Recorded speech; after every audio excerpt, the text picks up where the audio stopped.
Hello everyone, welcome to my YouTube channel. This is Mark Lintot, your student teacher for today.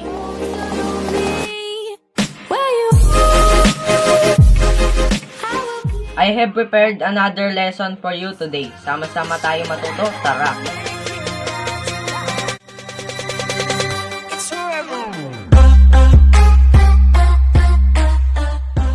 Today, I will discuss about premarital sex.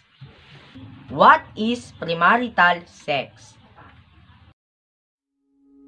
Premarital sex is sexual activity practiced by people before they are married. Historically, premarital sex was considered a moral issue, which was taboo in many cultures and considered a sin by a number of religions. But since about the 1960s, it has become more widely accepted, especially in Western countries, from Wikipedia.